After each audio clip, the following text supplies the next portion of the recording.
Welcome back, student. Today we will study the Mendel's law of inheritance, the law of dominance and law of segregation. Mendel, the father of genetics. Genetics के father G.J. Mendel को कहा जाता है. उन्होंने P scientific name Pisum सटाइफम पर काम किया था. डोमिनेंट कैरेक्टर, जैसा कि मैंने आपको पहले ही बताया था, वो कैरेक्टर जो अपने आप को होमोजाइगस और हेट्रोजाइगस कंडीशन दोनों में एक्सप्रेस करता है, उसको हम डोमिनेंट कहते हैं. जैसे अगर पी की बात करें तो tall, height, round seed shape, ये डोमिनेंट कैरेक्टर है. रिसेसिव, वो कैरेक्टर जो अपने आप को सिर्फ होमोजाइगस कंडीशन में एक्सप्रेस करता है, उसे हम रिसेसिव कैरेक्टर कहते हैं. पी की बात करें तो डवार्फ हाइट यानी short height, wrinkle seed shape जो है वो रिसेसिव है. मेंडल ने जो है 7 पेयर्स ऑफ कॉन्ट्रास्टिंग कैरेक्टर पर स्टडी किया था. वो 7 पेयर्स कौन कौन से थे? सबसे पहला trait shape of the seeds था, जिसमें राउंड और wrinkle. Shape of the seed character है और राउंड और रिंकल जो उसके ट्रेट्स हैं. उसमें राउंड जो था डोमिनेंट था, रिंकल जो था वो रिसेसिव था. राउंड को हम कैपिटल आर से रिप्रेजेंट करते हैं, रिंकल को हम स्मॉल आर से रिप्रेजेंट करते हैं. कलर ऑफ सीड कैरेक्टर था, उसके 2 डिफरेंट ट्रेट्स हैं, येलो और ग्रीन. डोमिनेंट येलो है जिसे हम वाई से रिप्रेजेंट करते हैं, ग्रीन रिसेसिव है जिसे हम स्मॉल वाई से रिप्रेजेंट करते हैं. कलर ऑफ पॉड्स जो है वो कैरेक्टर है, उसके 2 डिफरेंट ट्रेट्स हैं, ग्रीन और येलो. ग्रीन डोमिनेंट है, उसे हम जी से रिप्रेजेंट करते हैं. येलो रिसेसिव है जिसे हम स्मॉल जी से रिप्रेजेंट करते हैं. Then shape of the pods, full या इन्फ्लेटेड, जिसे कहते हैं एकदम फूली हुई, जो एकदम अच्छी सी पी का पॉड होता है, उसे हम डोमिनेंट कैरेक्टर कहते हैं. फ्लैट और जो पिचकी हुई होती है कंस्ट्रक्टेड, वो रिसेसिव है, इसको हम कैपिटल पी से डिनोट करते हैं. कंस्ट्रक्टेड जो रिसेसिव है उसे स्मॉल पी से डिनोट करते हैं. प्लांट हाइट जो है वो कैरेक्टर है. टॉल और शॉर्ट या टॉल और डबाफ जो उसके डिफरेंट ट्रेट्स हैं. टॉल डोमिनेंट है जिसे हम कैपिटल टी से रिप्रेजेंट करते हैं. शॉर्ट या डबाफ रिसेसिव है जिसे हम स्मॉल टी से रिप्रेजेंट करते हैं. पोजीशन ऑफ द फ्लावर कि वो एट द लीफ जंक्शन होगा या एट द टिप होगा. लीफ जंक्शन जिसे हम एक्साइल भी कहते हैं, एक्साइल पोजीशन.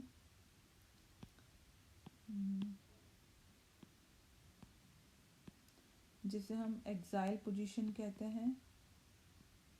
और एट द टिप ब्रांच जिसे हम टर्मिनल पोजीशन भी कहते हैं. तो एक्साइल पोजीशन डोमिनेंट है, हम ए से रिप्रेजेंट करते हैं. टर्मिनल पोजीशन रेसेसिव है, उसे हम स्मॉल ए से रिप्रेजेंट करते हैं. फ्लावर कलर पर्पल है जिसे हम वी से भी रिप्रेजेंट करते हैं या कैपिटल डब्ल्यू से भी रिप्रेजेंट करते हैं कुछ बुक्स में. और वाइट जो है उसे हम स्मॉल वी से या स्मॉल डब्ल्यू से रिप्रेजेंट करते हैं. तो जो भी डोमिनेंट कैरेक्टर होता है उसे हम कैपिटल से रिप्रेजेंट करते हैं, और जो रिसेसिव होता है उसे हम स्मॉल लेटर से रिप्रेजेंट करते हैं. ये डिफरेंट 7 1 2 3 4 5 6 7 कैरेक्टर्स थे जिनको मेंडल ने स्टडी किया था. यस, मेंडल ने जो है मोनोहाइब्रिड क्रॉस क्या होता है? जब 1 पेयर ऑफ कैरेक्टर को हम स्टडी करते हैं, that is known as monohybrid cross. उन्होंने 1 पेयर ऑफ कैरेक्टर लिया था, टॉल पी प्लांट, ये टॉल पी प्लांट है, और शॉर्ट पी प्लांट, ये शॉर्ट पी प्लांट लिया था. टॉल को हम रिप्रेजेंट करते हैं कैपिटल टी से, स्मॉल को हम या शॉर्ट को करते हैं स्मॉल टी से. ये प्योर टॉल और प्योर शॉर्ट थे. प्योर टॉल और प्योर शॉर्ट का मतलब होता है कि बहुत सारी जनरेशन तक अगर उन्हीं पौधों को बार बार सेल्फी करवाते रहें तो हमें सिर्फ टॉल पौधे ही मिलने चाहिए, उन्हें हम प्योर टॉल कहते हैं. और बहुत सारी जनरेशन तक अगर हमें शॉर्ट या डवाफ पौधे मिलते हैं, उन्हें हम प्योर शॉर्ट कहते हैं. मतलब वो कैरेक्टर एकदम प्योर है. जब हम दोनों को क्रॉस करवाते हैं तो ये F1 जनरेशन है. F1 जनरेशन में जितने भी हमको प्लांट्स मिले हैं वो कैसे हैं? टॉल हैं. टॉल है, इनका कॉम्बिनेशन जो है कैपिटल टी स्मॉल टी होगा. तो F1 जनरेशन में डोमिनेंट कैरेक्टर अपने आप को शो करता है. फिर इन्हीं प्लांट्स को हम सेल्फ पॉलिनेशन करवाते हैं या सेल्फिंग करवाते हैं, तो हमें टॉल प्लांट से मिलते हैं और शॉर्ट प्लांट भी मिलता है. टॉल 3 मिलते हैं और शॉर्ट जो है वो 1 मिलता है, यानी 3:1 का रेशियो होता है. अगर हम इनका जीनोटिपिक रेशियो देखेंगे तो 1:2:1 होगा. प्योर टॉल 1 होता है, हाइब्रिड टॉल 2 होते हैं, प्योर डवार्फ 1 होता है या प्योर शॉर्ट 1 होता है. तो वो कैरेक्टर जो अपने आप को F1 जनरेशन में एक्सप्रेस करता है उसे डोमिनेंट कहते हैं, और जो सप्रेस रहता है उसे हम रिसेसिव कहते हैं.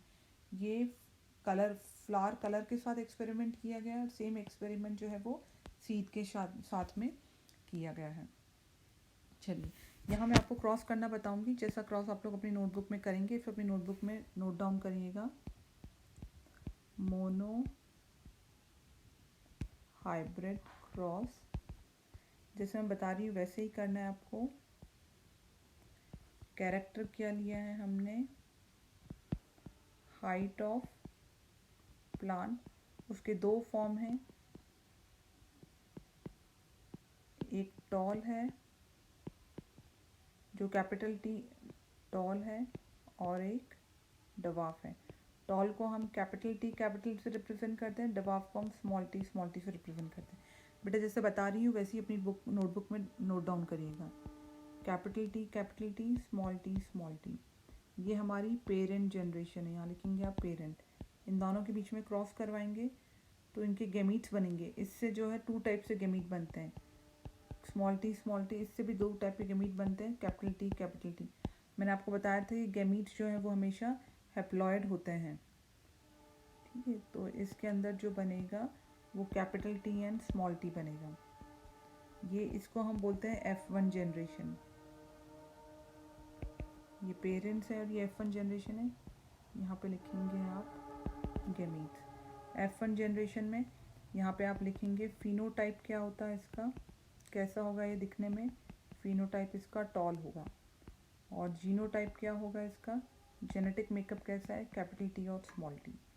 इसके बाद में हम इसकी सेल्फिंग करेंगे, या जिसको हम बोलते हैं सेल्फ पॉलिनेशन, यानी इन्हीं में से जो है प्लांट्स को हम लेंगे, कैपिटल टी स्मॉल टी। अब इनके बीच में हम क्रॉस करवाएंगे। क्रॉस करवाने के हम यहाँ पे पुनेट स्क्वायर को यूज़ करेंगे। इसके जो गैमीट्स बनेंगे वो क्या है, कैपिटल टी और स्मॉल टी। इसके जो गैमीट्स बनेंगे वो भी कैपिटल टी और स्मॉल टी। तो जब कॉम्बिनेशन करेंगे तो कैपिटल टी, फिर यहाँ पर आएगा तो capital T small T, small T. ये कौन सी जनरेशन है हमारी, ये F2 जनरेशन है। यहाँ पर देखिए सबका फिनोटाइप एक जैसा नहीं है, तो यहाँ पे हम लिखते हैं फिनोटिपिक रेशियो। फिनोटिपिक रेशियो क्या है, 3:1 है। 3:1 का मतलब क्या है कि इनमें से 3 जो है वो टॉल हैं, ठीक है। देखिए 1, 2 और 3 ये टॉल है, 3 टॉल है, और ये जो 1 है ये जो है वो दबाव है। ये तो हो गया फिनोटिपिक रेशियो। अब हम लिखेंगे इसका जीनोटिपिक रेशियो।